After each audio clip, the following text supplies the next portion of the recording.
Hello everyone, hope you all are doing good. This is Manjoti. I wanted to share a fascinating insight related to immunity. This is something that I came across recently and I was blown away. This is based on the works of Dr. Joe Dispenza. So he conducts research on alternate states of consciousness, the connection between the mind, body, and our immune system, and even quantum space, like the quantum field. So he conducts workshops across the globe related to self-improvement, healing, and personal mastery and things like that. So in one of the workshops, he observed something interesting. So he basically measured the levels of immunity of all his participants before the workshop and then after the workshop.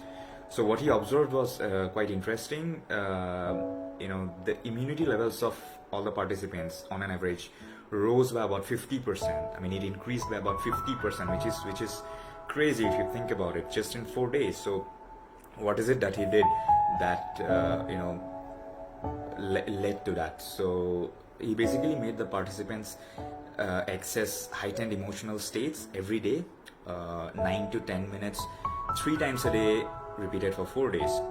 So it's like accessing these states for 30 minutes a day, repeated for 4 days. And at the end of the 4th day, the immune system improved by about, on an average, about 50%, right? He basically measured a chemical called IgA, which is a marker of the strength of the immune system. And it was crazy, and goes to show, how deeply our thoughts and emotions and our immune system is connected, right? And we can drive our immunity and our physical health and our ability to combat diseases just by thoughts and emotions alone, right? So it's quite important for us to make time to access heightened emotional states, like emotions of joy, love, inspiration, gratitude, and more such emotions, right? So it's important to connect with the things that gets us on fire, that gets the emotional juices flowing through us, that fills our heart with love, joy, inspiration. Maybe call up that friend that gets you going, and maybe access those memories that cracks you up, or that fills you with joy and a sense of aliveness, and express love for a loved one, or it could be expressing love for a pet, or it could be watching a funny movie. I don't know. So you have to make this a way of life, to access these states on an ongoing basis and then maintain it, right? It's extremely important for us to start getting conscious about our internal states and conscious about our thought loops and how those are triggering the emotions, right? Because if you're conscious, and if we take time and we put in the effort to redirect the thought loops, because these thought loops lead to the emotions, right, good or bad.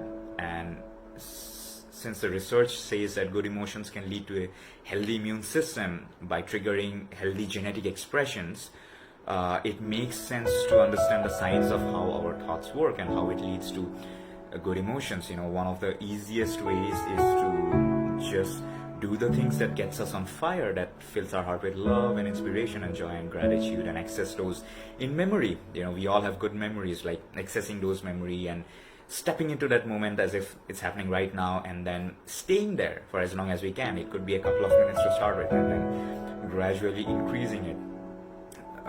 And by doing that, we'll not only be taking charge of how we feel about ourselves, but also our physical health and our levels of strength and immunity and our ability to combat diseases.